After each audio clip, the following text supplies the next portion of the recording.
जिसके पास भी धन हो उसके 3 भाग करें। देखिए शिव पुराण बड़े काम की बात बता रहा है। अपने धन के 3 भाग करना चाहिए। पहला भाग धर्म के लिए निकालें, दूसरा भाग वृद्धि के लिए निकालें, वृद्धि मतलब उस धन से उस धन को डबल कैसे किया जाए उसके लिए एक हिस्सा रखें, और तीसरा अपने उपभोग के लिए रखें।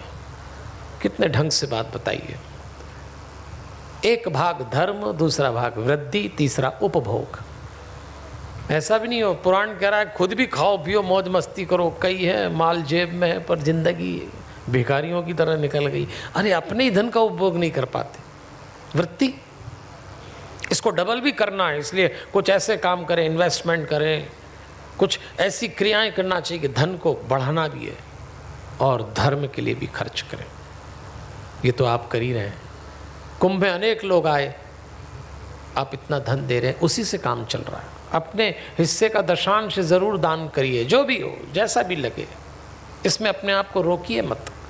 शिव पुराण में तो यहाँ तक लिखा हुआ है कि मनुष्य को, धनवान व्यक्ति को वृक्ष लगाना चाहिए, जलाशय बनाना चाहिए, पाठशाला का निर्माण करना चाहिए, और जिन गतिविधियों से धर्म प्रतिष्ठित हो वो सारी गतिविधि करना चाहिए। आप वही कर रहे हैं। एक बार उन सब के लिए ताली बजाइए जिन्होंने अपने दान से, अपनी दक्षिणा से इस हनुमत धाम को और इस पूरे मेले को रूप दिया है। किसी ने यहाँ दान दिया, किसी ने वहाँ दिया, किसी ने सब जगह दिया। ये तब तो हुआ ये संसार, ऐसे नहीं हुआ है।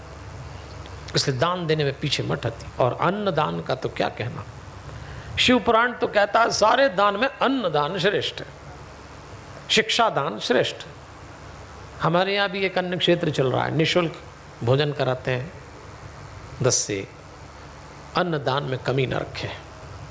अगर आप सक्षम हो तो सीधे अन्न दें, ना हो तो उतना हिस्सा ज़रूर दें, क्योंकि ये एकमात्र दान है जिसमें सामने वाले को तृप्ति होती है। आप किसी को कपड़ा दो, उसको लगेगा इससे भी अच्छा हो सकता था। आप किसी को पैसा दो, उसको लगेगा और मिल जाता। लेकिन यदि आपने किसी को अन्न खिला दिया, एक सीमा के बाद तो वो कहेगा ही बस इससे ज़्यादा नहीं हो सकता। बस यही एक दान ऐसा है जिसमें आप थोड़े तृप्ति पहुंचा सकते हैं। मुक्त हस्त से दान करिए, हमने भी व्यवस्था की है। आप अन्न दान करके रसीद कटाइए, दान पेटी में डालिए, ज़रूर दान करिए। आपको ये ना समझिए कि पंडित जी डायरेक्ट डिमांड कर रहे हैं, मुझे तो फ़र्क भी नहीं पड़ता, क्योंकि मैं जानता हूँ कि मेरी मांग पे धन तो आप देंगे पर पुण्य का लाभ आपको मिलना है। आप ही के लाभ से परिचय कराने के लिए मुझे ये मांग करना पड़ती है, जो सभी लोग कर रहे हैं। कभी मत सोचिए कि कोई साधु, कोई समाज सेवक आपसे धन मांगे तो आप कभी मुंह मत मोड़ना, क्योंकि वो आप ही के फ़ायदे की बात कर रहा है, और ये फ़ायदा थोड़े दिन बाद दिखता है, तत्काल नहीं दिखता। और हमें तत्काल देखने की आदत पड़ गई है। रुकिए ना, भविष्य है इसके पीछे।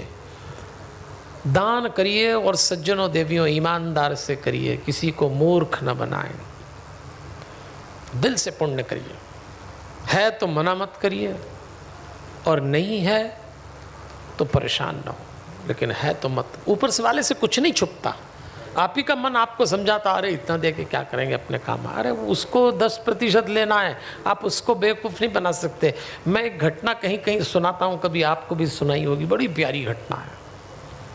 हमारे पहचान का एक व्यापारी है, उसका नाम है मांगी लाल, बड़ा इंटेलिजेंट आदमी है। वो मांगीलाल इतना समर्थ है कि वो जानता है कि मैं किसी को भी निपटा सकता हूँ। वो होता है व्यापारियों को, जो सफल व्यापारी होते हैं उनको ऐसा होता अपन कुछ भी कर सकते हैं। एक दिन यमराज लिस्ट देख रहे थे किस किस को उठाना है। यमदूत को उन्होंने कहा इसको उठा लाओ, इसका टाइम पूरा, इसको उठा लाओ, इसकी उम्र पूरी। तो मांगीलाल का नाम आया, बड़ा आदमी था। यमराज ने कहा कि मांगीलाल को लेने हम खुद जाएंगे, कोई देवदूत नहीं जाएगा। बड़े आदमियों को यमराज ही उठाने आते हैं, छोटे मोटे यमदूतों से निपटते हैं। हाँ, डायरेक्ट आते हैं। यमराज ने कहा मांगीलाल बहुत बड़ा बिजनेसमैन है, मैं जाऊंगा। यमराज नीचे आ गए। नीचे आए तो मांगीलाल को लेने गए। बड़ा आदमी था तो यमराज ने परिचय दिया। मांगीलाल समझ गया कि ये आज हो गया दिन पूरा, लेकिन इतना इंटेलिजेंट। मांगीलाल ने कहा यमराज जी आप ले तो जाओगे, ये आपके हाथ में क्या है? बोले लिस्ट है, स्टार्टिंग तेरे से ही है, तुझे उठाऊंगा उसके बाद लंबी चौड़ी लिस्ट है। तो मांगीलाल ने कहा कितने दिन लगेंगे? 10-12 साल तो लग ही जाएंगे, इतनी लंबी लिस्ट है, पर तेरे से तो शुरू करूं। मांगीलाल ने मन ही मन सोचा कि कुछ तो करना पड़ेगा। बस तो मांगीलाल ने कहा, महाराज आप मुझे ले जाना, पर आपको मालूम है मैं कॉफ़ी बहुत अच्छी बनाता हूँ, आप मेरे हाथ की कॉफ़ी पीजिए, फिर मेरा जो करना करिए। यमराज ने कहा इसको ले तो चलना ही है, कॉफ़ी पी लें।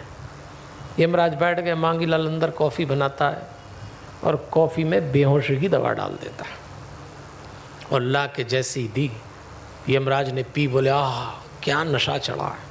मांगीलाल मैंने अपनी ज़िंदगी में ऐसी कॉफ़ी नहीं पी जैसी तूने आज पिलाई, मज़ा आ गया। और यमराज जी को बेहोशी आ गई। जैसे ही यमराज जी थोड़े से बेहोश हुए, मांगीलाल ने कहा ये ठीक रहा।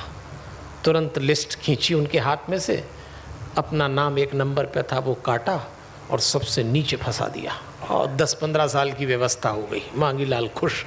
ये यमराज ऊपर से आया, बेहोश पड़ा, इसको कहते हैं अकल। 10-15 साल का काम। 15-20 मिनट बाद यमराज को होश आया। उन्होंने कहा मांगीलाल कमाल की कॉफ़ी पिलाई, मैंने जीवन में ऐसी कॉफ़ी नहीं पी, मैं इतना खुश हुआ हूँ मांगीलाल तुझसे कि मैंने फैसला कर लिया है स्टार्टिंग तुझसे करना था, पर अब मैं लिस्ट नीचे से शुरू करूँगा। गया मांगीलाल।